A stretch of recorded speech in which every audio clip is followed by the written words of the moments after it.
जय राधा माधव कुंज बिहारी।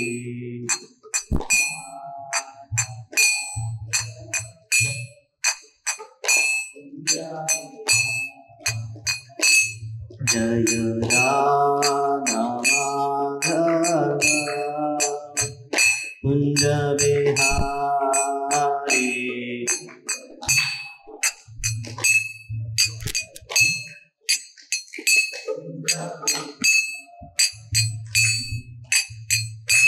जय गोपी जनवल्लभ गिरिवरधारी।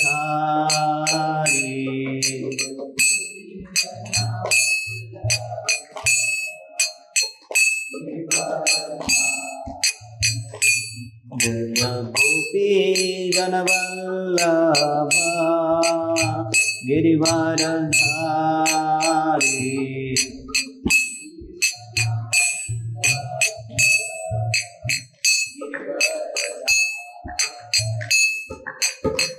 यशोदानंदन व्रज जनरंजन।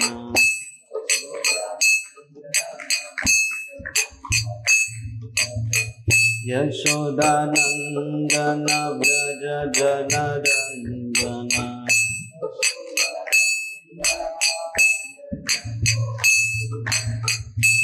यमुना तीरावनचारी।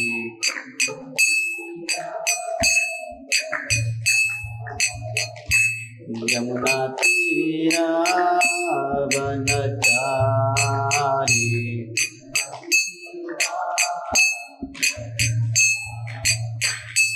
जय राधा माधव कुंज बिहारी।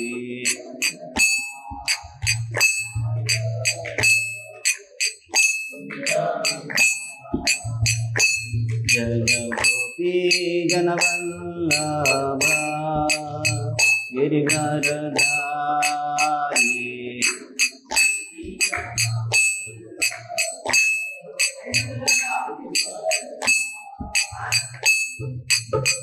यशोदानंदन व्रज जनरंजन।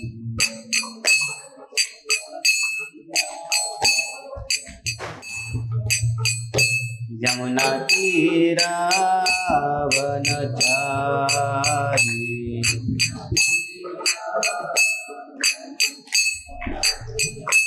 यमुना तीरावनचारी।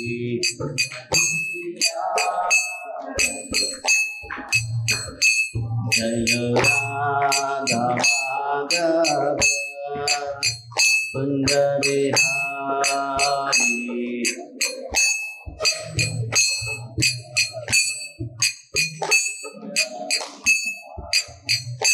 जय राधा माधव कुंज बिहारी।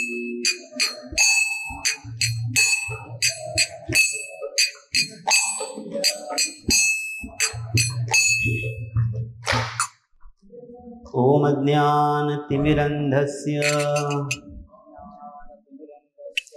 ज्ञानाञ्जनशलाकया चक्षुरुन्मिलितं येन तस्मै श्रीगुरुवे नमः। श्रीचैतन्यमनोभीष्टं स्थापितं येन भूतले स्वयं रूपः कदा मह्यं ददाति स्वपदान्तिकम्। वन्देऽहं श्रीगुरो श्रीयुतापदकमलं श्रीगुरून् वैष्णवांश श्रीरूपं साग्रजाता सहगना रघुनाथान्वितं तां सजीवं साद्वैतं सावधूतं परिजनासहितं कृष्णचैतन्यदेवं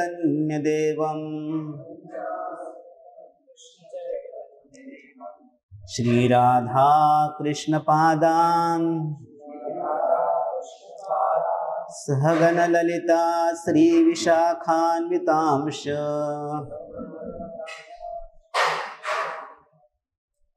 हे कृष्ण करुणा सिंधो दीनबंधो जगत्पते गोपेश गोपिका कांत राधा कांत नमोस्तुते तप्त कांचन गौरांगी राधे वृंदावनेश्वरी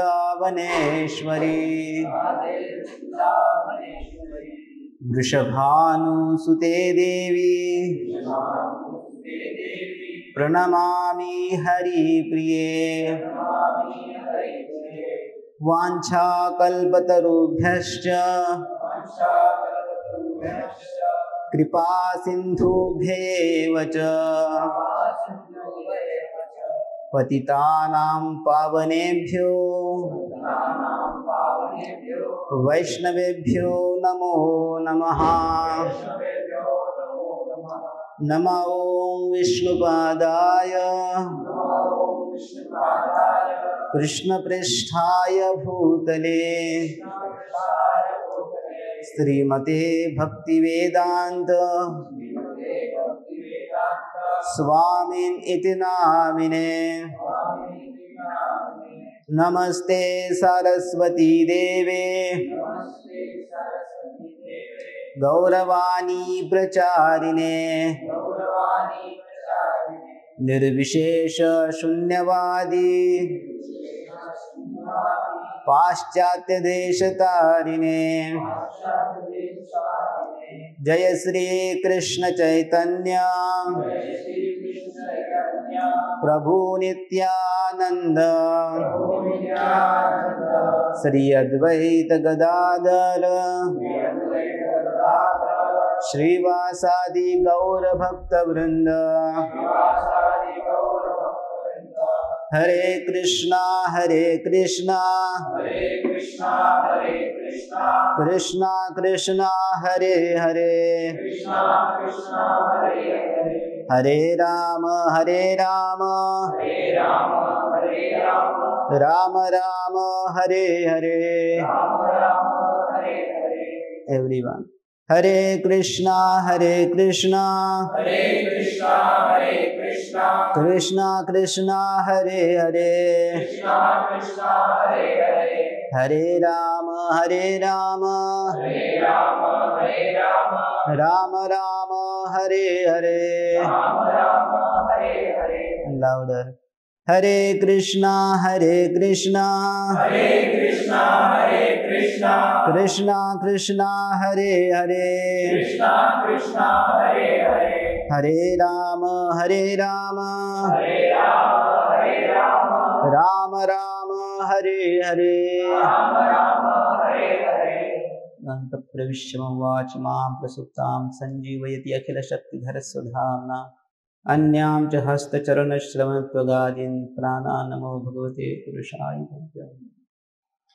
हरे कृष्णा।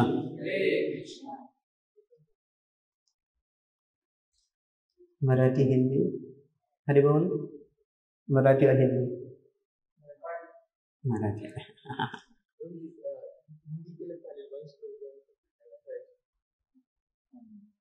हरे कृष्णा। यस साई प्रभु। मराठी और हिंदी मराठी।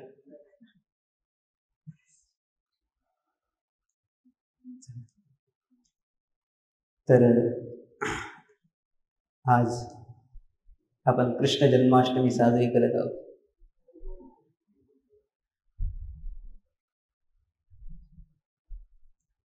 तिथी मात्र दशमी आहे वाटते, नाही द्वादशी।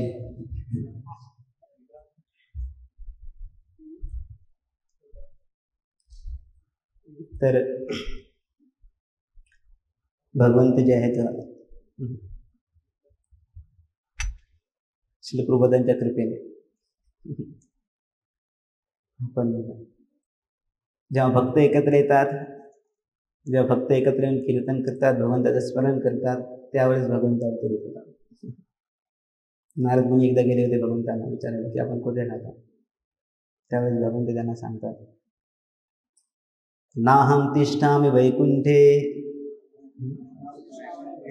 योगिनां हृदीषु वा यत्र गायन्ति मद्भक्ता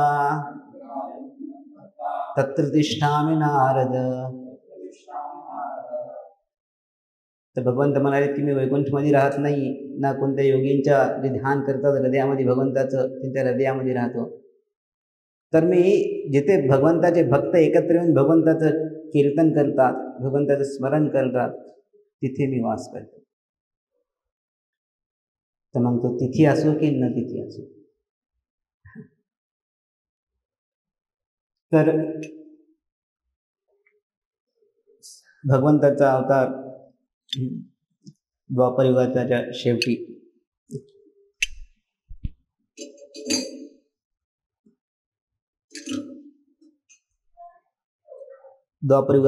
झालेला आहे.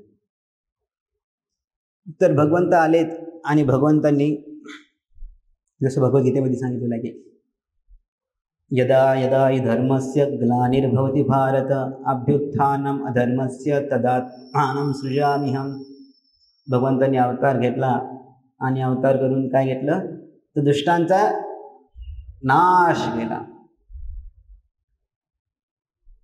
तर जसं भगवंताचा अवतार हा दुष्टांचा नाश करण्यासाठी होतो, तर भगवंत जे आहेत, आपण जेव्हा भगवंताचं नामस्मरण करतो, हरे कृष्णा कृष्णा कृष्णा हरे हरे, हरे राम राम राम हरे हरे, तेव्हा भगवंत पण अवतरित होतात आपल्या हृदयामध्ये. प्रविष्ट कर्णरंध्रेण स्वानां भावसरोरुहं धुनोति शमलं कृष्ण सलिलस्य यथा शरत्. प्रविष्ट कर्णरंध्रेण, आपण जेव्हा भगवंताचं नामस्मरण करतो, भगवंताचं नाव उच्चारतो आणि त्याचं श्रवण करतो आपल्या कानानं, तेव्हा भगवंत आपल्या कानाद्वारे आपल्या हृदयामध्ये प्रवेश करतात. प्रविष्ट कर्णरंध्रेण स्वानां भावसरोरुह, आणि आपल्या मनामध्ये ते स्थित होतात. आणि मनामध्ये काय आहे मात्र आपलं, मनामध्ये कोण आहे आपल्या, चेहरे आठवले असतील.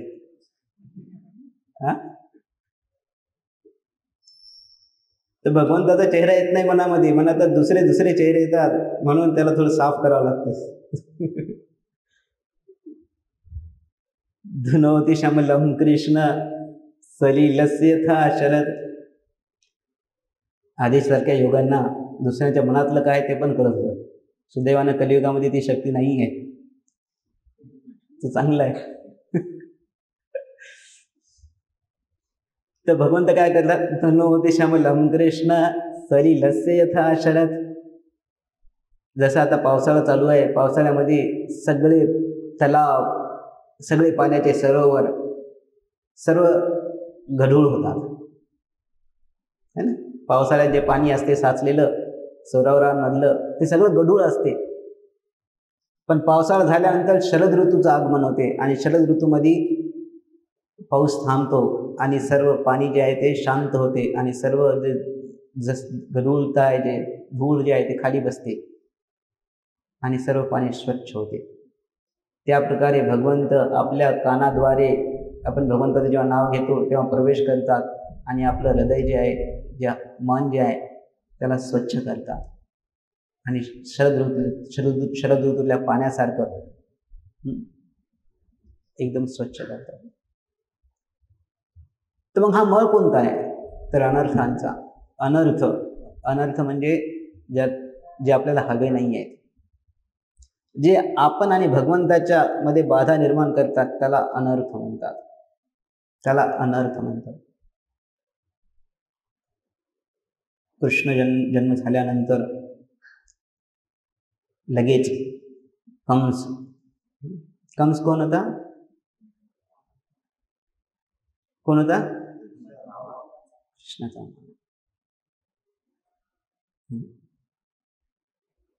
रावण कोण होता कृष्णाचा? नाही ना, एवढं तर माहिती ना, रावण रामायणामध्ये होता.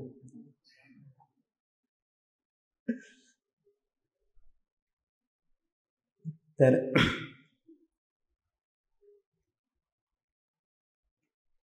कंसानं काय केलं मग, लगेच त्याचे असिस्टंट आसुर जे आहेत ते पाठवायला सुरुवात केली. तर हे जे आसुर जे होते, आसुर म्हणजे असं नाही की आपल्या, आसुर कशामुळे होतात ते? त्यांच्या बुद्धीमुळे, गुणांमुळे. दैव सर्गेस्मिन दैव आसुर एवच. या जगामध्ये दोन प्रकारचे लोक आहेत, दैव आणि आसुर. म्हणजे आता पण आहेत ते, ज्यांची चेतना ही दैवी आहे, ज्यांचे गुण हे दैवी आहेत, त्यांना दैव म्हणतात. आणि ज्यांचे आसुरी गुण आहेत त्यांना आसुर म्हणतात. 16व्या अध्यायामध्ये भगवंत यांची दोघांमधील अंतर स्पष्ट करत आहेत. ते अंतर कशामुळे आहे? गुणांमुळे आहे. आपण कोणत्या प्रकारचे गुण डेव्हलप करू त्यानुसार ठरेल की आपण दैव होऊ की आसुर होऊ. आणि द्वापर युगाचा काळ होता हा, त्यामुळे ते आसुर जे होते त्यांना योगिक सिद्धी पण होत्या. त्याच्या योगिक सिद्धीनुसार ते वेगवेगळे रूप पण धारण करत होते. वेगवेगळ्या योगिक सिद्धी आहे, त्याच्यामध्ये एक सिद्धी आहे की काम्य रूप, इच्छानुसार रूप धारण करणे. म्हणून हे आसुर जे होते कंसाने जे पाठवले ते वेगवेगळ्या रूपांमध्ये कृष्णांचा वध करण्यासाठी. आचार्य सांगतात की प्रत्येक हे जे आसुर जे आहेत ते आपल्या हृदयामध्ये वेगवेगळ्या अनर्थाचं प्रतीक करतात. कृष्ण पण आपल्या हृदयामध्ये जन्म घेतात, पण आपल्या हृदयामध्ये हे सगळे अनर्थ जे आहेत ते छोटंसं नवीन रोपटं जे उगवलेलं आहे कृष्ण प्रेमाचं, जे भगवंताच्या श्रद्धेचं, भगवंताची श्रद्धा, नवीन जे आपण भगवंताचं नामस्मरण चालू केलेलं आहे, नवीन भक्तांचा संघ घेत आहोत, नवीन क्लासला येत आहोत, एक नवीन रोप उगवलेलं आहे भक्तीचं. पण त्या हृदयामध्ये हे सर्व अनर्थ जे आसुरांसारखे आहेत ते त्याच्यावर आघात करत असतात, ते त्याच्यामध्ये बाधा निर्माण करत असतात. आणि भगवंत काय करतात? प्रविष्ट कर्णरंध्रेन स्वानां भावसरोरुहं धुनोति शमलं कृष्ण सलिलस्य यथा शरद. आणि श्रीकृष्ण जे आहेत आपल्या हृदयामध्ये जेव्हा आपण भगवंताचं नामस्मरण करतो तेव्हा ते प्रविष्ट होतात आणि अशा अनर्थांना हळूहळू नष्ट करतात, हळूहळू नष्ट करतात. तर कृष्ण जन्म झाल्यानंतर कंसाने ऑर्डर दिली. कंसाला कसं कळालं? कारण की कंस देवकीचा 8वा पुत्र हा त्याचा वधाचं कारण ठरणार ही आकाशवाणी झाली होती. पण जेव्हा 8वा पुत्र झाला त्यावेळेस वसुदेवने कृष्णाला घेऊन वृंदावनामध्ये नंद महाराज यांच्याकडे ठेवले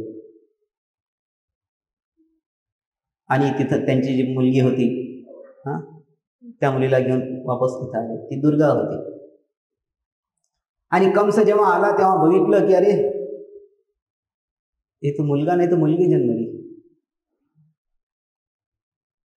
पण त्याने रिस्क न घेण्यासाठी त्या मुलीचा पण वध करण्यासाठी हातात उचललं, पण ती मुलगी हातातून सटकली आणि त्यानं दुर्गाचं रूप घेतलं आणि कंसाला म्हणते की मूर्ख,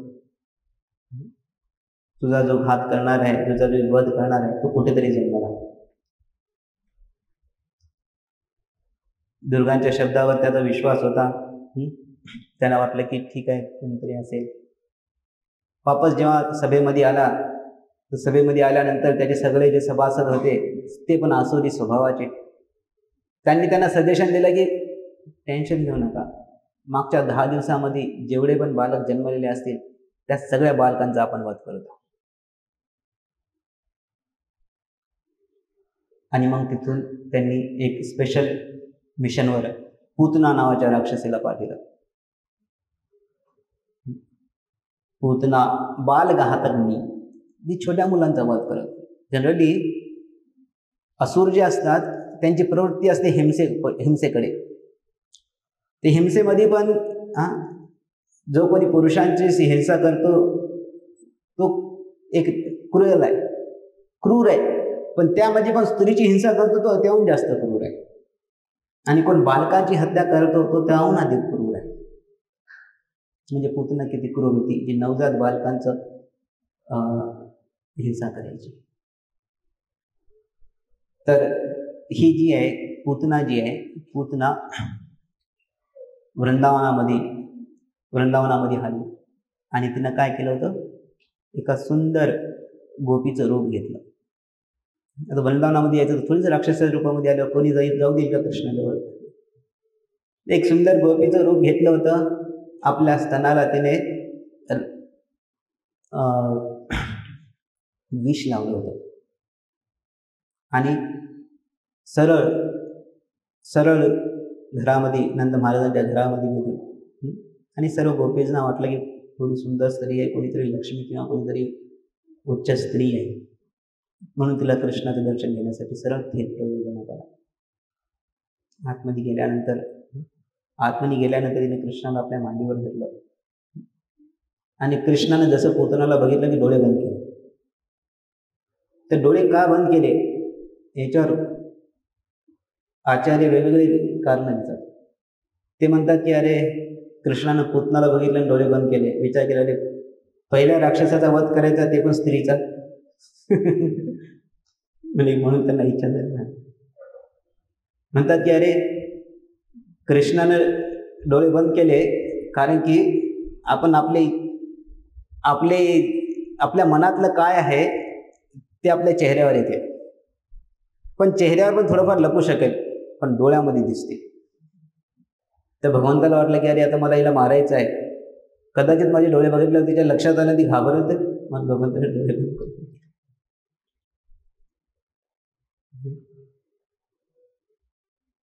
तर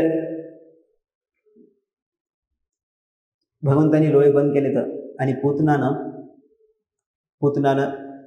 अजून कृष्णाने विचार केला की अरे मला बघितलं, ही घाबरली, तिची इच्छाच होणार नाही,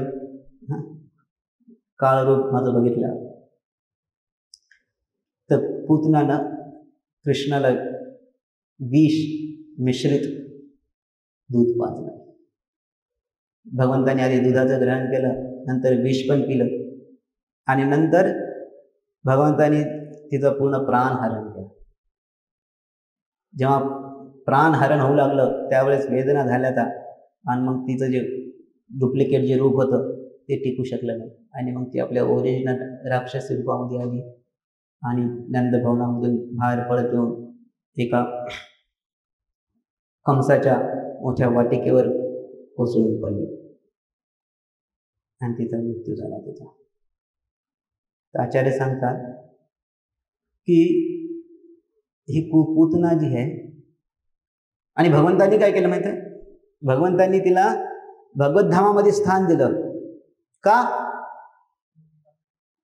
तर भगवंतांनी विचार केला की अरे तिने भक्ताचं रूप घेतलं होतं, भगवंतांना दूध पाजलं, सेवा केली ना.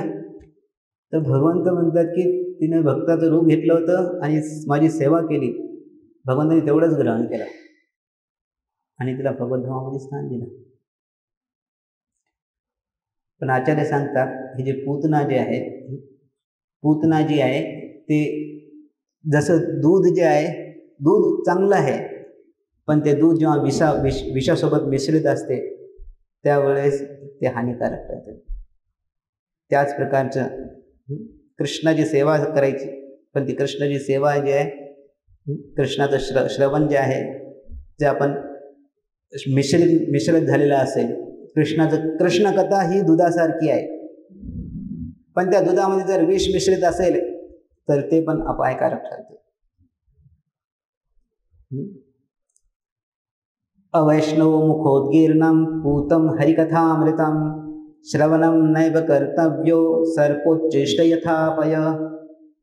कृष्णकथा ही अमृतासारखी आहे, दुधासारखी आहे, पण तीच कृष्णकथा जर आपण अशा व्यक्तीकडून श्रवण करत असो की ज्यांना भगवंतावर श्रद्धा नाही आहे, भगवंताची भक्ती नाही आहे, किंवा त्यानं गुरु परंपरेमध्ये श्रवण नाही केलेलं आहे, तर मग ते जे कृष्णकथा जी असते त्याच्या हृदयातील अनर्थांनी, त्याच्या शंका कुशंकांनी, तत्वभ्रमाने सगळं मिश्रित असते. जसं दूध चांगलं आहे, पण त्या दुधाला जर सापानं टच केलं तर ते दूध कोणी पिईल? त्याच प्रकारे जेव्हा आपण श्रवण करतो, आपण यूट्यूब व्हिडिओज पाहतो, आपण इथली कथा तिथली कथा जेव्हा श्रवण करतो, पण जो श्रवण करणारा व्यक्ती जर मायावाद चेतनेने भ्रमित असेल, त्याच्यामध्ये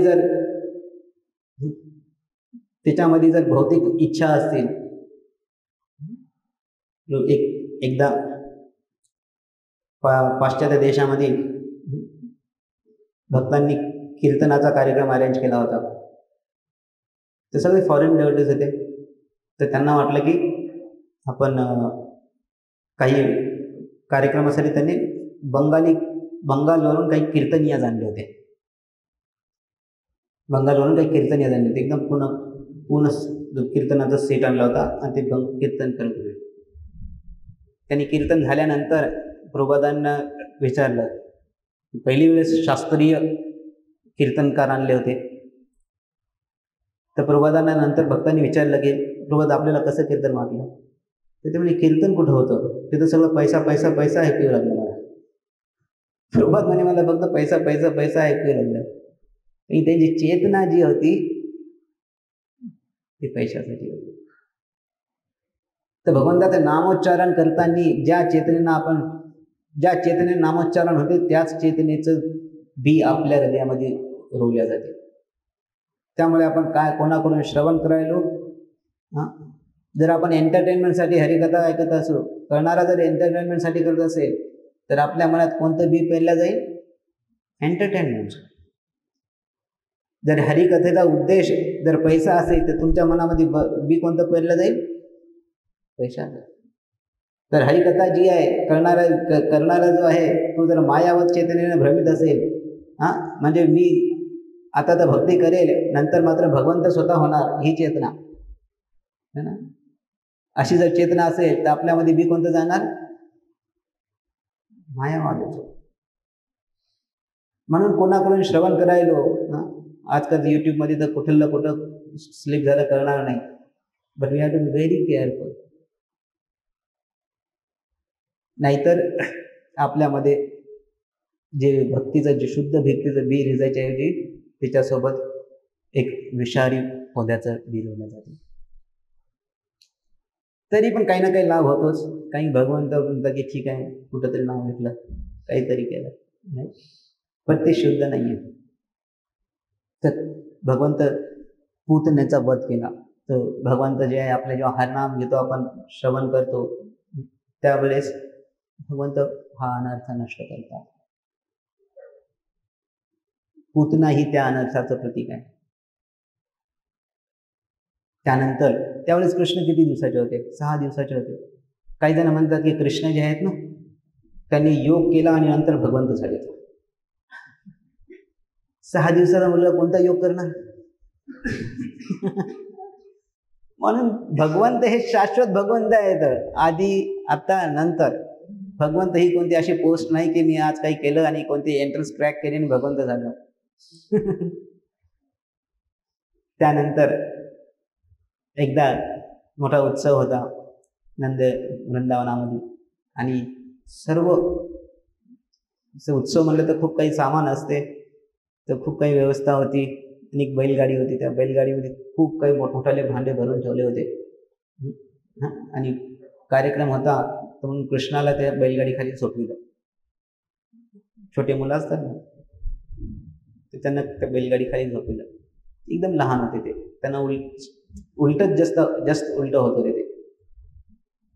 तर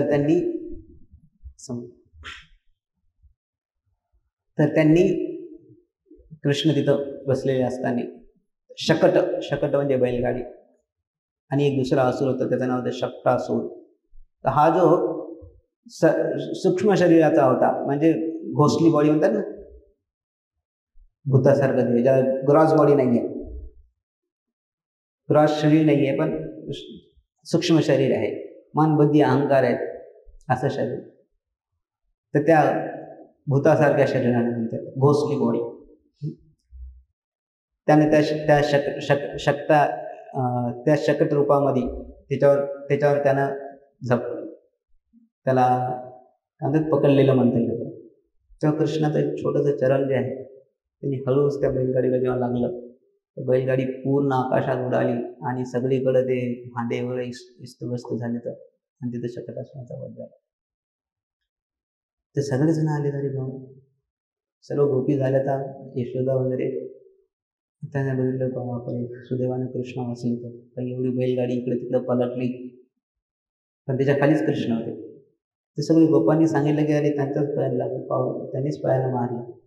पण विश्वास ठेवेल, छोट्याशा मुलाचा पाय लागला, एवढं बैलगाडीने एवढे मोठाले भांडे जे आहेत सगळ्यांना उचलू बलिष्ठ आहे, सर्वांना उचलू 4-5 जणाला उचलू एका जागी करावं लागलं.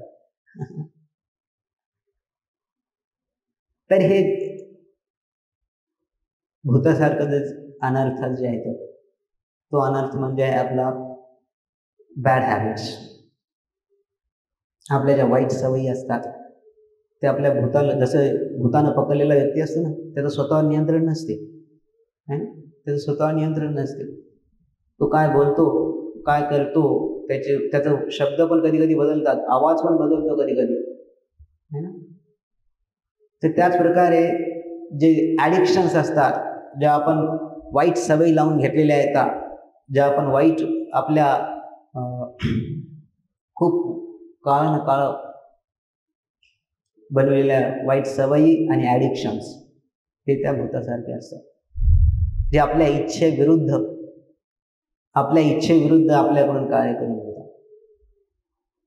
घेतात. तर हा एक मोठा अनर्थ होतो.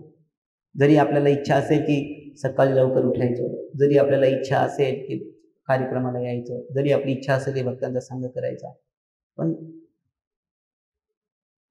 मागच्या सवयीचा प्रभाव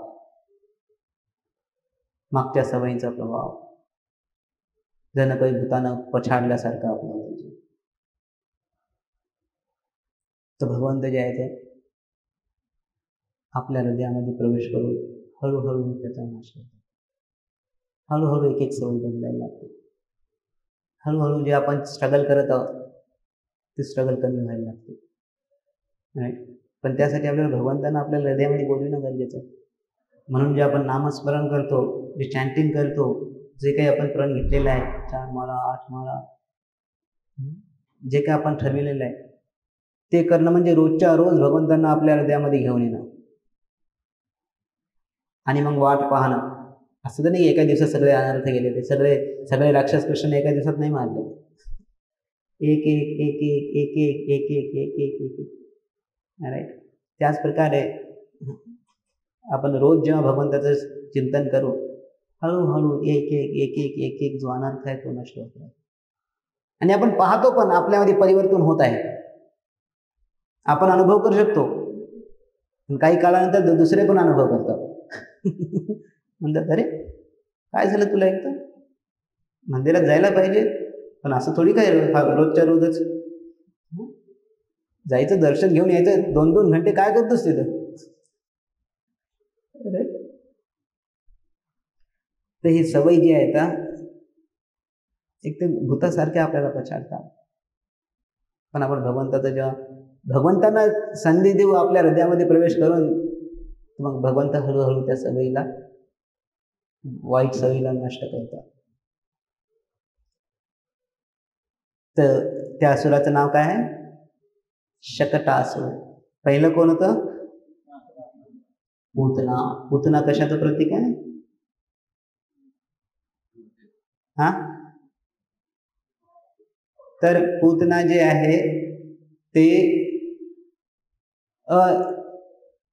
अनऑथराइज्ड सोर्सेस, म्हणजे जे कथा जी आहे, आपण म्हणलो ना जसं दूध जे आहे विषानं हे झालेलं आहे, तसंच हरिकथा जी आहे आपण पॉयझनस कंटॅमिनेटेड दुसऱ्यानं कशानं दूषित असेल तर त्याचं प्रतीक आहे. त्यानंतर एकदा कृष्ण अंगणामध्ये यशोदेच्या मांडीवर होते, तर हळूच बघितलं तर यशोदेला वाटलं की अरे एकदम वजनदार वाटत आहे. कृष्णाने वजन वाढिलं, त्यांचं आकार नाही वाढिला, वजन वाढिलं. यशोदेला उचलताच येईन झालं, तिने ठेवलं खाली आणि आपलं काम करायला लागलं. मग त्याच वेळेस एका चक्रवाताचं रूप घेऊन तृणावर्त जो आहे तो कृष्णाला घेऊन गेला. हे सगळे कंसाने पाठवलेले होते आणि कंसाचे असिस्टंट होते, कंसाचे असिस्टंट होते. तर तृणावर्त जो आहे कृष्णाला घेऊन त्या चक्रवात जशी वर जाते त्या प्रकारे कृष्णाला घेऊन उंच घेऊन गेला. आणि जसं लहान मुलगा घाबरल्यावर काय करते, जो कोणी जवळ आहे त्यालाच पकडते. तर कृष्णाने आपल्या दोन्ही हाताने त्या तृणावर्ताचा गळा पकडला आणि जसं जसं उंच झाले ते अजून जोरजोरात पकडू लागले. पण त्या गळा पकडल्यामुळे तृणावर्ताचा जीव जो आहे तर श्वासोश्वास रोखला गेला. स्वतःच वात रूपामध्ये आला होता, पण स्वतःच त्याचं श्वासोश्वास खंडित झाला आणि तो एवढ्या उंचावरून जोरात कोसळून खाली पडला आणि एका मोठ्या शिळेवर पडला. तिथे त्याचे सगळे शरीर भग्न झालं. त्यावर कृष्ण शांत प्रकारे राहत होते. आचार्य सांगतात की हे जे आहे तृणावर्त, तर म्हणतात की आपल्या भौतिक गुणांमुळे आलेला अहंकार वाटते की अरे मी श्रीमंत आहे, ते इथे कशाला जाऊ, मंदिरात कशाला जाऊ, किंवा कोणत्या कार्यक्रमाला कशाला जाऊ, कोणाकडून काय ऐकू, मला जे काय पाहिजे ते मी हवं प्राप्त करून घेईल. जो कोणी बुद्धिमान आहे तो दुसऱ्याकडून ऐकण्यासाठी तयार नसतो. किंवा स्कॉलरशिप, मी PhD केलेली आहे, मी इंजिनिअरिंग केलेली आहे, मी IIT मधून आहे, मी JJ मधून आहे, मी MBBS केलेलं आहे.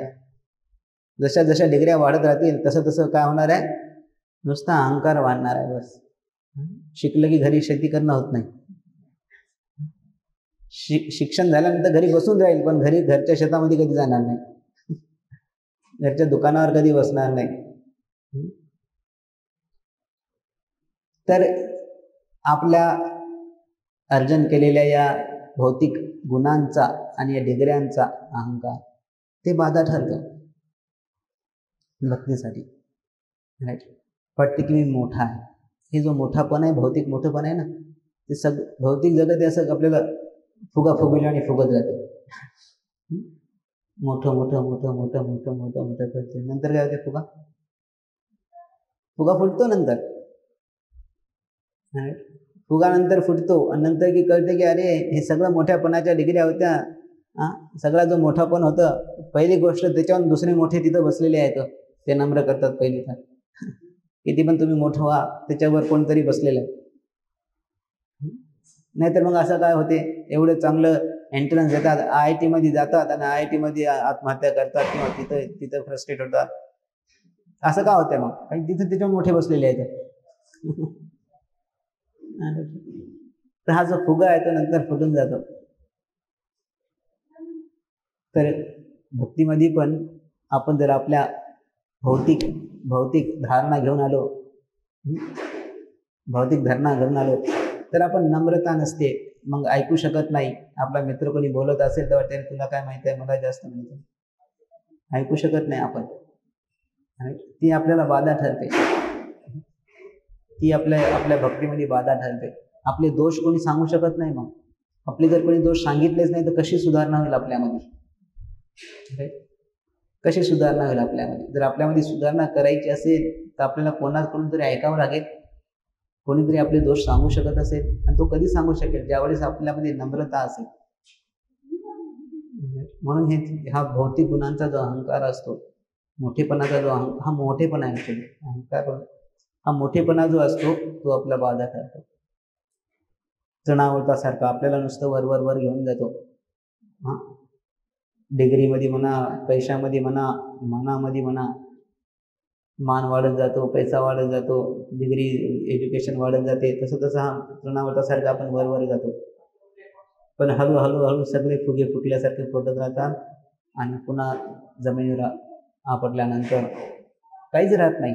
शरीर पण साथ देत नाही, कोणती डिग्री साथ देत नाही, ना कोणती पोझिशन साथ देते. पण भगवंत जे आहेत सदैव आपल्यासोबत असतात. म्हणून हे जे मोठेपण आहे तो बाधा ठरतो आपल्याला. याला तृणावर्तासारखा हा तिसरा आहे. त्यानंतर कृष्ण हे छोट्या छोट्या वासरांना घेऊन जाऊ लागले. डायरेक्ट गाई देत नाही, तर गाई मोठाल्या असतात. तर आधी वासरांचं काळजी घ्यायला शिकले जाते. म्हणून ते आधी वत्सपाल, गोपाल हे नंतर, आधी वत्सपाल. वासरांचं पालन करायचे. तर वासरांना घेऊन जायचे तर कुठं? नंदगावाजून थोड्याशा अंतरावर, म्हणजे घराच्या वरून पण ते बघत होते कुठपर्यंत गेला. जिथून जस्ती जाते तिथपर्यंतच त्यांना घेऊन जायची परवानगी होती, त्याच्या पलीकडे परवानगी नव्हती. तसं वत्सपाल होते ते. तर वासरांना घेऊन जात असताना आता आधी 3-4 जण गेले होते डिमन्स, म्हणून आता याच्या पुढे येणारा प्रत्येक जण काळजीपूर्वक होता. त्यानंतर प्रत्येक जण काळजी घेत होता. तर त्यावेळेस त्याने विचार केला की अरे आता सरळ जाऊन सरळ धाडस करण्यामध्ये काही अर्थ नाहीये, म्हणून थोडंसं लपून जायला पाहिजे.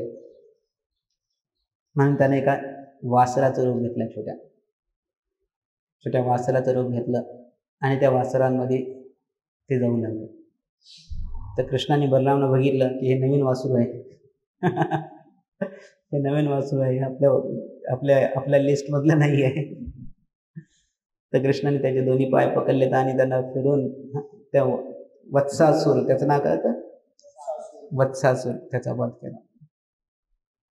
तर वासुरू जे असते ते लहान असते एकदम, त्याला म्हणता येईल इमॅच्युरिटी. आपण भक्तीमध्ये नवीन जे असतो तर आपल्यामध्ये एक इमॅच्युरिटी असते. त्याला मराठीत काय म्हणतात? इमॅच्युरिटी, अपरिपक्वता असते. आणि ती अपरिपक्वता नॅचरल आहे, साहजिकच आहे. कोणी नवीन असेल तर परिपक्वच असणार आहे. पण ती अपरिपक्वता पण बाधा ठरते. जर नम्रता नसेल तर नवीन जे आपण 2 गोष्टी शिकलो, आपल्याला वाटते की त्यात सर्व काही आहे आणि आपण त्याच्यापासून लोकांमध्ये दोष बघायला चालू करतो, दुसऱ्यांमध्ये दोष दृष्टी बघायला चालू करतो आणि दुसऱ्यांमध्ये दोष दृष्टी लावतो आणि स्वतःला आपण त्यामुळे एक मोठं समजतो. आपण सगळ्यांना त्या लेन्समधून पाहायला चालू करतो, सगळ्यांच्याकडे दोष दृष्टी होते. पण नवीन शिकला असेल, 4 दिवसापासून माळा करत असो, है ना, पण पाहतो की अरे हा 16 माळा करतो झोपला. कधी भक्त आणि एकदम नवीन गेलेला भक्त एकदम हातामध्ये माळ घेऊन हरे कृष्ण कृष्ण कृष्ण हरे हरे, हरे राम राम राम हरे हरे. तिकडे बघितलं की हा झोपत आहे. म्हणजे काय? आपल्याला वाटते की अरे वाटते मी थोडं त्याच्यापेक्षा थोडं तरी श्रेष्ठ आहे, थोडं तरी प्रगती जास्त स्पीडमध्ये केली आहे ना. बोलणार नाही, पण नम्र राहायला पाहिजे. पण वाटते मनामध्ये थोडीशी स्पीड आपली जास्त वाटते. त्याला म्हणतात इमॅच्युरिटी. आणि नंतर 4-5 वर्षानंतर तो झोपी जातो. तर याला म्हणतात इमॅच्युरिटी. तर आपल्या इमॅच्युरिटीमुळे आपल्या ज्या धारणा आहेत त्या आपण वरिष्ठांवर लावतो, आपल्या दुसऱ्या भक्तांवर लावतो आणि त्या आपल्याला बाधा ठरतात. तर हे वत्सासुरासारखा ते एक अनर्थ आहे.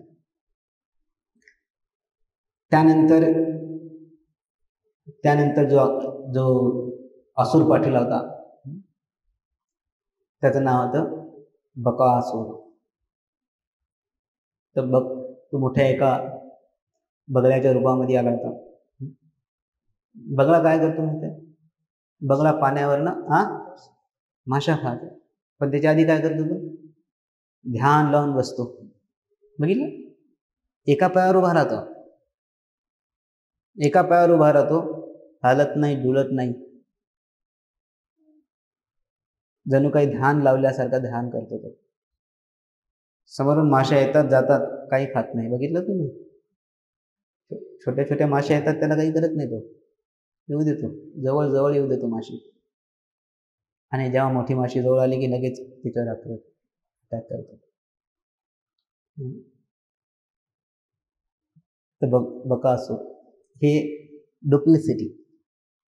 वाटतो की हा हितचिंतक आहे, माशांना वाटतं की हा आपल्यासारखाच आहे, आपला हितचिंतक आहे वाटतो, तो एकदम शांत आहे, पूर्ण ध्यानावस्थेमध्येच आहे, पण त्याच्या मनामध्ये काय? मनामध्ये ऍक्च्युली माशी खाण्याचा. तर हा एक अनर्थ आहे.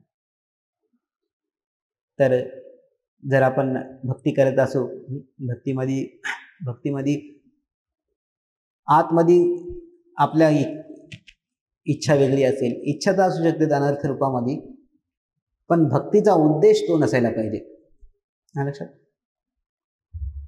अनर्थ आणि विकनेस याच्यामध्ये अंतर आहे. हृदय दौर्बल्यम आणि अनर्थ यामध्ये अंतर आहे, किंवा डुप्लिसिटी याच्यामध्ये अंतर आहे. तर अंतर हे आहे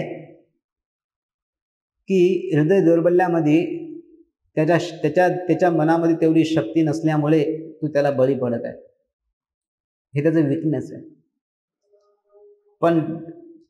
पण डुप्लिसिटीमध्ये त्याचा विकनेस नाही आहे, तर त्याची इच्छा आहे. ती जाणून बुजून व्यक्ती जेव्हा भक्तीचे कार्य करतो, पण त्याच्यातून उद्देश त्याचा पूर्णतः वेगळा आहे, भगवंताची संतुष्टी नाही आहे, भगवंतासाठी नाही करत आहे, तर ते डुप्लिसिटस बिहेवियर झालेला आहे. तो अनर्थ जो आहे तो कोणासारखा आहे? बकासूर. भगवंतांनी बकासुराला तर बकासुराची चोच असते, ती पूर्ण चोच उघडून त्याचा वध केला. त्यानंतरचा किती झालेत आतापर्यंत?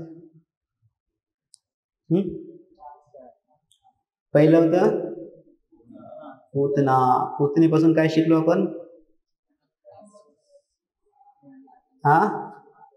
श्रवण करताना आपण योग्य व्यक्तीकडून श्रवण करणं आहे. दुसरं शकटासूर. शकटाकडून काय शिकलो आपण? जुन्या वाईट सवयी जे असते ते कृष्ण नष्ट करतात. तिसरं तृणावर्त. तृणावर्तात काय आहे? भौतिक क्वालिफिकेशन पासून आलेला अहंकार आणि द्वंद्व. चौथं आहे वत्सासूर. वत्सासूर काय आहे? इमॅच्युरिटी, अपरिपक्वता. आणि पाचवं जे आहे बकासूर. बकासूर जे काय? डुप्लिसिटी. डुप्लिसिटी म्हणजे मराठीमध्ये काय म्हणतात त्याला?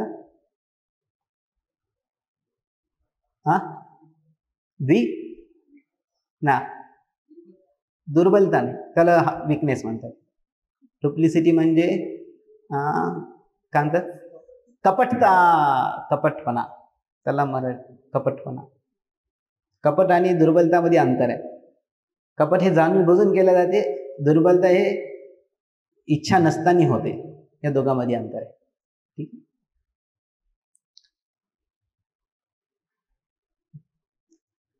त्यानंतरचं जे आहे एक त्यानंतर एक असुर झाला, त्याचं नाव होतं धेनुकासूर. तर धेनुकासूरचा एका मोठ्या गाढवाच्या रूपामध्ये होता. धेनुक गदर्भ, तर गाढवाच्या रूपामध्ये होता. आणि गाढव कशासाठी समजले जाते? हा, वजन. येस. अजून एक त्यांचं काय आहे, कशासाठी फेमस आहेत गाढव? गधा. हा, मूर्खपणासाठी, त्यांच्या मूर्खपणासाठी फेमस आहे. तर भक्तिविनोद ठाकूर सांगता की भौतिक जगामध्ये लोक ओझं वाहतात. कशाचं? एक तर भौतिक विद्येचं. भौतिक विद्या जी आहे त्याच्यासारखं ओझं आहे. भौतिक विद्या त्याचं ओझं होऊन जाते, त्याचं बर्डन, आणि त्याला आयुष्यभर ओढत राहतात ते. पण खरे ते, पण त्या ओझ्याच्या प्रती अंधारामध्ये राहतात, मूर्खपणामध्ये राहतात. ते म्हणजे आध्यात्मिक विद्येपासून. आध्यात्मिक विद्येपासून ते धेनुकासारखं आहे. जे आध्यात्मिक विद्येपासून दूर राहून आपण जर नुसतं भौतिक विद्येलाच, भौतिक एज्युकेशनलाच सगळं काही सर्वस्व म्हणलं तर आपली परिस्थिती त्या गाढवासारखी होते. जे नुसतं गाढव जे आहे, नुसतं ओझं वाहत राहतो, ओझं वाहत राहतो. त्याचं एक नाव आहे वैशाख नंदन. संस्कृतमधलं नाव काय? किती सुंदर नाव आहे ना. वैशाख म्हणजे उन्हाळा. उन्हाळ्यामध्ये आनंद होणारा प्राणी म्हणजे गाढव. का? कारण की पावसाळ्यामध्ये सगळीकडे हिरवं हिरवं असते, गाढव असं चरत राहते आणि मागे पाहते की वाटते अजून मी काहीच खाल्लं नाही, म्हणून तो त्याला वाटते मी अजून काही खाईनच झालं वाटते, म्हणून तो बारीक बारीक होत राहतो. उन्हाळ्यामध्ये सगळं कोरडं राहते, खात खात जातो, मागे पाहतो की अरे सगळं खाल्लं वाटते त्याला, आनंदित होतो. म्हणून त्याचं नाव ठेवलं वैशाख आनंद, जो उन्हाळ्यामध्ये आनंदी होतो.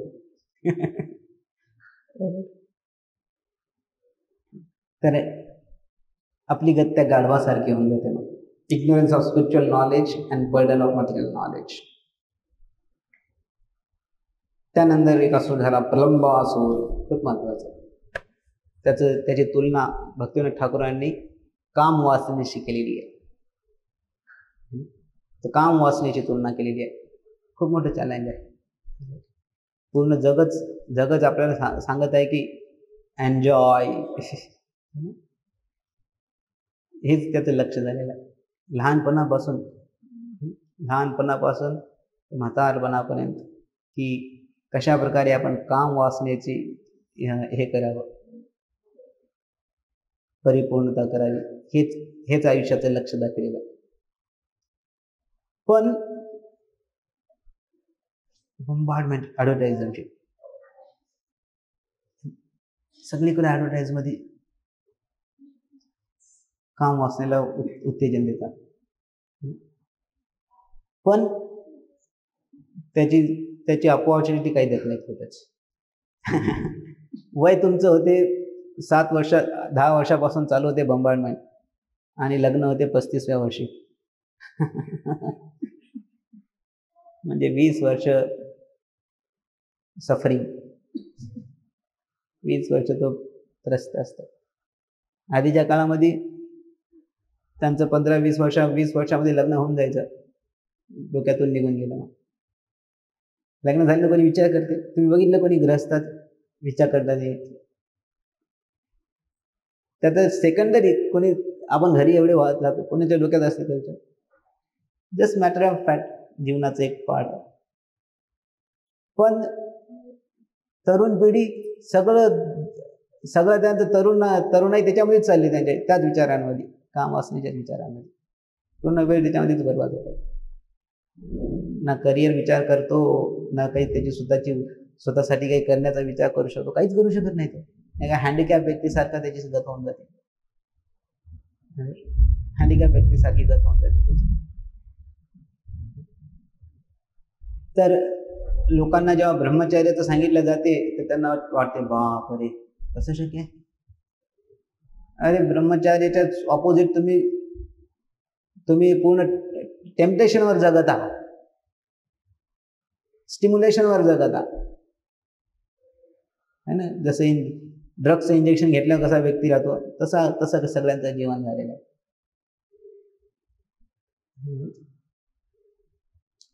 तर धेनुकासूर जो आहे त्याचा वध बलरामजीने केला,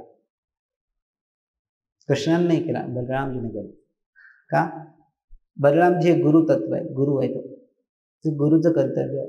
गुरु जे आहेत ते प्रत्येकाला ट्रेन करतात कशा प्रकारे आपण काम वासनेपासून वाचून राहायला पाहिजे आणि कशा प्रकारे आपण हळूहळू नियमांचं पालन करून कशा प्रकारे हृदयाचं शुद्धीकरण करू, चांगल्या असोसिएशनमध्ये भगवंताचं भक्तांचा संघ घेऊन भागवताचं श्रवण करून कसं हळूहळू आपल्या सवयी चेंज करून पूर्ण काम वासना आपल्या हृदयातून कशी काढून टाकायचं, ते गुरुचं काम आहे. ते पूर्ण जेव्हा हे झालं त्यावेळेस कृष्ण तिथे येतात. तर जेव्हा कृष्ण हे आठवे होते तर पहिले 6 जे मुलं होते देवकीचे, ते 6 मुलं जे आहेत ते 6 अनर्थ होते. काम, क्रोध, मद, मोह, मद, मत्सर हे 6 अनर्थ होते. ते 6 अनर्थ गेल्यानंतर 7वं जे होते ते बलरामजी. तर 7वे बलरामजी रोहिणीचे पुत्र आहेत, पण ते देवकीच्या गर्भात का आले? तर पहिले देवकीच्या गर्भात आले तर देवकीचे 7वं पुत्र झाले. तर कशासाठी? काही आधी 6 अनर्थ रूपी हे पुत्र आले होते, म्हणून ती जागा जी आहे कृष्णासाठी तयार करण्यासाठी ते आले होते.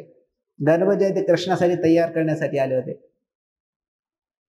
तसेच गुरु जे आहेत आपल्या जीवनामध्ये येतात, हे सगळे जे अनर्थ आहेत ते नष्ट करून कृष्णासाठी सुंदर जागा निर्माण करण्यासाठी येतात.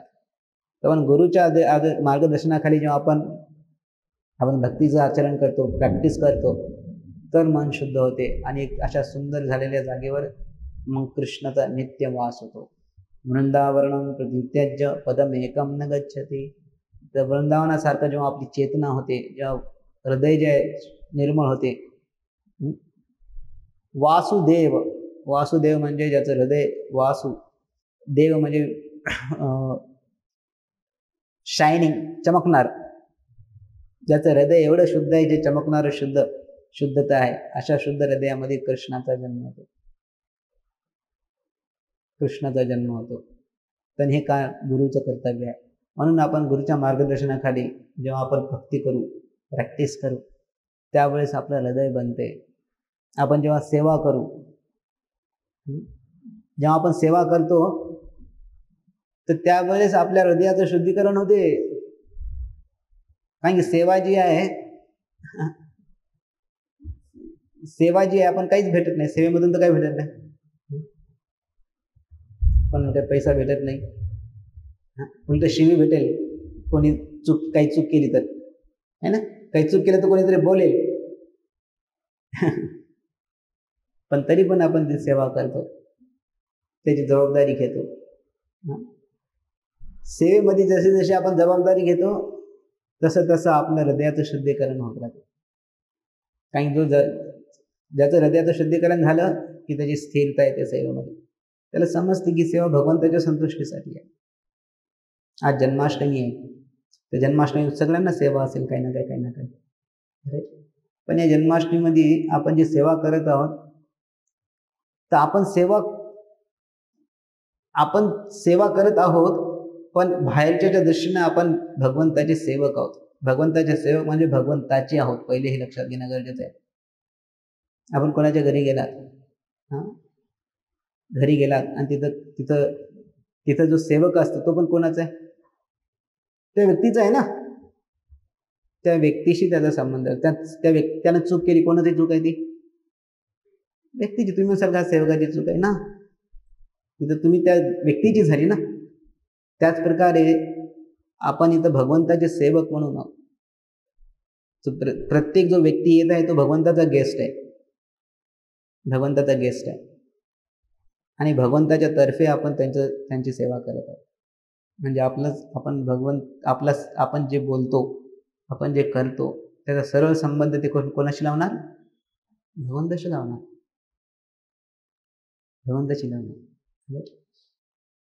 तर म्हणून आपण त्या चेतनेनं डील करायला पाहिजे. प्रत्येक व्यक्ती जो आहे कृष्णाचा गेस्ट आहे, श्री श्राद्धा गोपीनाथांचा गेस्ट आहे, राईट. आणि त्या चेतनेनं आपण करायला पाहिजे. आणि माझा हा जो संपर्क आहे, संवाद जो आहे, तो ठरवेल की हा व्यक्ती कृष्णाच्या जवळ येईल की कृष्णाच्या दूर जाईल. आपण दिलेली सेवा छोटी असो की मोठी असो, किती आपण तत्परतेनं करतो, किती जबाबदारीपणानं करतो, त्याच्यावर आपली उन्नती ठरलेली असते. त्याच्यावर भगवंताला आपण किती संतुष्ट होतो ते ठरलेलं असते. असं नाही की सेवा ही छोटी मोठी असं काहीच नाही आहे. प्रत्येक सेवा ही महत्वाची आहे. प्रत्येक सेवा ही महत्वाची आहे. ती सेवा आपण कोणत्या चेतनेनं करतो त्याच्यावर आधारित आहे. आणि कृष्ण तर सगळीकडेच असतात, सगळीकडेच पाहत येतात. प्रत्येक सेवेचा ते स्वीकार करत येतात. जसं गार्लंड जे असते है ना, हार जो असतो त्याच्यात वेगवेगळे फुल असतात. वेगवेगळे फुल असेल तर ते सुशोभित दिसते. सगळ्यात एकाच फुलाची माळ केली तर कसं वाटतं? ठीक आहे. पण जेव्हा वेगवेगळ्या रंगाचे फुल असतात त्यावेळेस ते अजून उठून दिसते. त्याच प्रकारे सगळ्या सेवा ज्या आहेत त्या हारासारख्या येतात, हारामधल्या फुलासारख्या येतात. त्या कृष्णाला सुशोभित करतात, त्या कृष्णाला सुशोभित करतात. म्हणून आपण करत असलेल्या त्या सेवेचं तेवढंच महत्व आहे, तेवढेच महत्व आहे. तर आता आपण सेवा करताना हे ध्यानात असायला पाहिजे की आपण कृष्णाचे सेवक आहोत, कृष्णाचे सेवक आहोत. तर जी काय आपल्याला सेवा दिलेली आहे तर त्या चेतनेमध्ये आपण सेवा करायला पाहिजे. आणि जेव्हा आपलं हृदय पूर्ण शुद्ध होईल, पहिले तर जेव्हा भगवंताचं नामस्मरण घेतो, भगवंत आपल्या शरीरामध्ये हृदयामध्ये प्रवेश करतात आणि अनर्थ नष्ट करतात. आणि गुरुच्या मार्गदर्शनाखाली जेव्हा आपण सेवा करतो, जेव्हा आपण प्रॅक्टिस करतो, तर हे कामरूपी आणि हे सगळं वाईट सवयी जे असतात त्याला आपण मॅनेज करू शकतो, त्याला आपण शुद्ध करू शकतो. आणि अशा पूर्ण शुद्ध हृदय, जे वृंदावनासारखं हृदय झालं, तिथं कृष्ण येऊन सदैव वास करतात, सदैव वास करतात. तर अशा प्रकारे आपण जेव्हा प्रॅक्टिस करू तर मग ती Janmashtami, every day will be Janmashtami. जय श्री कृष्ण जन्माष्टमी की, श्रील प्रभुपाद की. Any questions?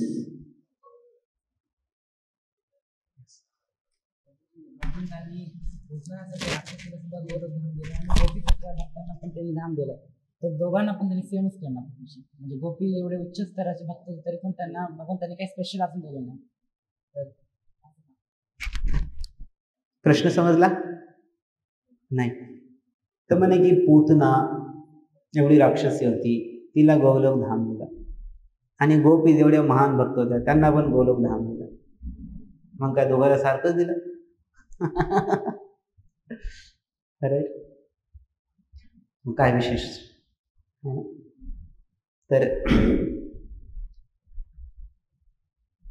तर हाच प्रश्न यांना पण पडला, ब्रह्माजीला पण. फक्त विचारताना त्यांनी उलटा विचारला. त्यांनी काय म्हणे की अरे पूतनाला पण तेच भेटलं आणि गोपींना पण तेच भेटलं, अन्याय झाला.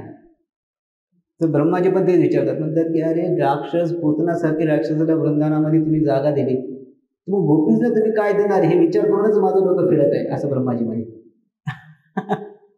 ब्रह्माजी काय म्हणे, जर पूतनासारख्या राक्षसाला तुम्ही वृंदावनामध्ये जागा दिली तर मग आता गोपी जे आहेत ते पूर्ण आयुष्य तुमच्यासाठी देत आहेत, तर तुम्ही त्यांच्यासाठी काय देणार याचा विचार करूनच माझं डोकं फिरत आहे, असं ब्रह्माजी म्हणे.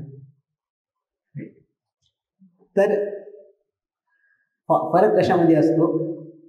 पूतनाला दिलं जागा, जे काहीच क्वालिफिकेशन नव्हतं, आणि तिथं जागा दिली म्हणून तर कृपा आहे ना, त्याला तर भगवंताची कृपा म्हणतात.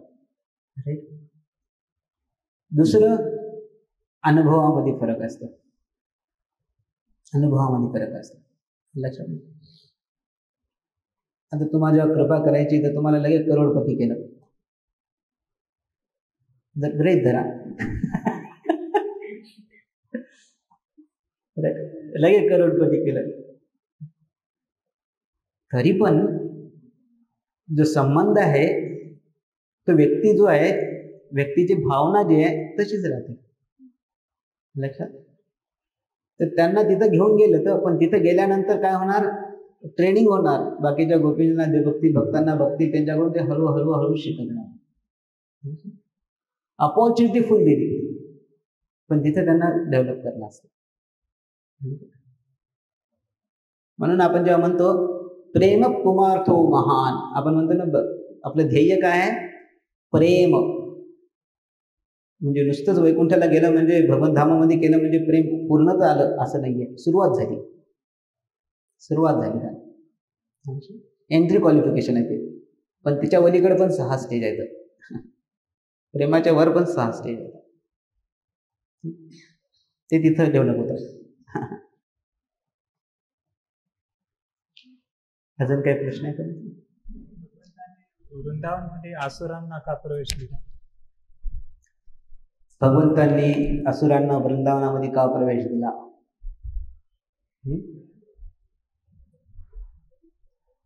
तर कारण की असुर जे आहेत तर जसा भौम वृंदावनामध्ये येते ऍक्च्युली, जेव्हा पृथ्वीवर भगवंत आले तर हे पृथ्वीचा भाग होता, म्हणून इथं असुर आले.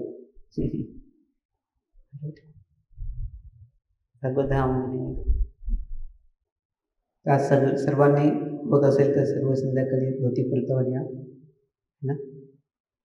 पुतनानं देवटीचा ड्रेस घातला होता फक्त, नुसतं देवटीसारखी दिसत होती तर कृष्ण म्हणे की देवटी आहे.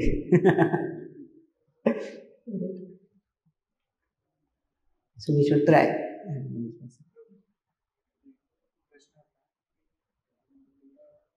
कंस पहिलं देवकी मातेच्या 6 पुत्रांना पहिला मारणार होता, पण नारद मुनीने म्हणजे त्यांना सांगितलं की म्हणजे कन्फ्यूज केलं की 8वा पुत्र नाही पहिले येऊ शकते केव्हा येऊ शकते, म्हणून मग त्यांनी मग मारायचं ठरवलं त्या 6 पुत्रांना. मग नारद मुनींनी असं काय केलं? त्यांचा प्रश्न असा आहे की नारद मुनींनी कंसानं पहिला जेव्हा पुत्र झाला होता देवकीचा तेव्हा त्यांना वापस दिला. तर नारद मुनीने सांगितलं की अरे 8वा पुत्र मारणार आहे, पण 8वा कोणता आहे कसं करणार का? आणि गुलाबाच्या पाकळीमध्ये 8वी पाकळी कोणती कळते का? कुठून पण जिथून तुम्ही सुरुवात केलं त्यानुसार 8वी होते. आणि देवताचं कॅल्क्युलेशन तुम्हाला कुठं माहित आहे? त्यांनी उलटं कॅल्क्युलेशन केलं तर काय करणार? उलटं काउंट करायला सुरुवात केली तर असं नारद मुनीने सांगितल्यानंतर मग त्यानं पहिल्या साहिला साहेब यांचं मानलं. तर असं नारद मुनीने का केलं? काही नारद मुनीला माहीत होते हे 6 कोण आहेत ते. नारद मुनीला माहीत होते हे 6 कोण आहेत ते. तर हे जे आहेत 6 जे आहेत ते कालनेमीचे पुत्र होते. तर ते राक्षसाचेच मुलं होते ते, आणि त्यांचा शाप होता की आपल्या वडिलाच्या हातानेच ते मारले जाते. म्हणून का त्यानंतर वडिलाच्या हाताने नाही, पहिल्याच्यात यांना मारलं कालनेमीनंच, नंतर मग दुसऱ्या याच्यामध्ये याच्यामध्ये आले होते. त्याच्या आधी ते मारुतीचे सण होते, ऋषीपुत्र होते आधी ते. ब्रह्माजी जो आहे तो, ब्रह्माजीची एक मुलगी होती, त्याने जेव्हा मुलीचा जन्म दिला एकदम सुंदर, ब्रह्माजीपासून सगळे आलेत ना. तर ब्रह्माजी चेतनेमध्ये दोष आला, पण ते आल्यानंतर हे मुलं हसले तर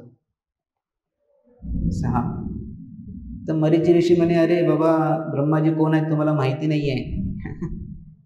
ब्रह्माजींच्याकडून थोडीशी चूक झाली असेल, पण तरी पण त्यांचा उपहास करण्यायोग्य नाही आहेत ते आपल्या शक्तीनं त्यांची चूक दुरुस्त पण करून पुढे जातील.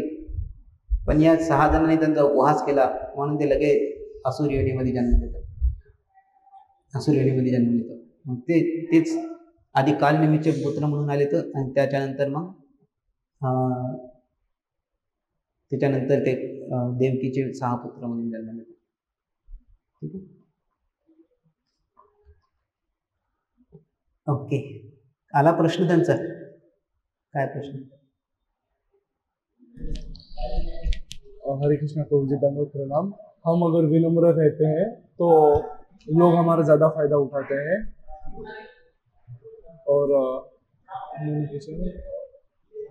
कि इससे कैसे बचे। ओके, गुरु जी बोल रहे हैं कि अगर हम नम्र रहेंगे तो लोग उसका फायदा उठा लेते हैं, तो उससे हम कैसे बचे। ठीक है। तो एक बार नारद मुनि एक उनका सांप था, वो सांप जो है नाग जो है नारद मुनि का शिष्य बन गया। पहले तो सब इधर उधर काटता था, लेकिन जब नारद मुनि का शिष्य बन गया तब उसने काटना छोड़ दिया। तो बाद में फिर एक बार नारद मुनि उधर आए तो उधर बहुत परेशान था। तो नारद मुनि के पास गया, बोले कि अरे जब से मैं आपसे सुन रहा हूँ, आपका शिष्य लिया है, अभी तो बच्चे भी मुझे आके तंग करते क्योंकि उनको पता चला कि ये नाग काटता नहीं है तो अभी बच्चे भी आके तंग करते होते। तो नारद मुनि बोले कि हाँ, मैंने आपको बोला था काटो मत, लेकिन आप फन तो दिखा सकते थे बोले आप फन तो दिखा सकते थे। तो जैसे ही ये इंस्ट्रक्शन दिया नारद मुनि ने, तो बच्चे उसको देख के भी अभी घबरा के चले जाते थे।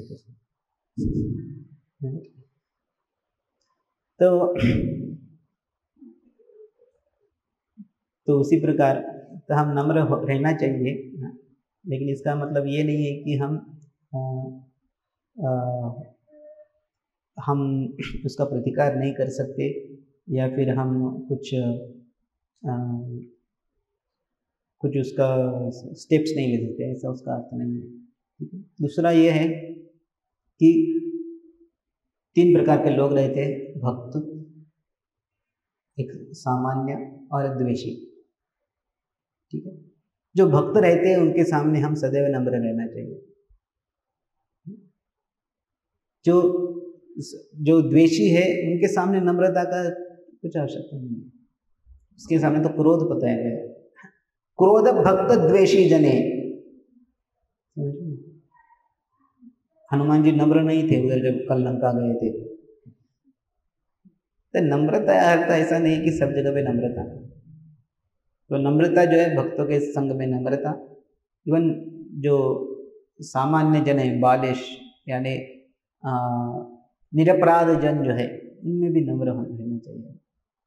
लेकिन जो भक्त द्वेषी है उनके साथ नम्रता का कुछ प्रयोग नहीं है।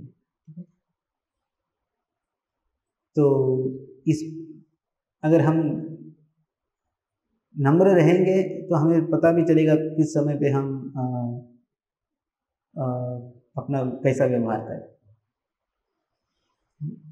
बहुत ईजी, एटलीस्ट भक्तों के समय में तो नम्र रहना चाहिए। ठीक, Hare Krishna. Should stop here.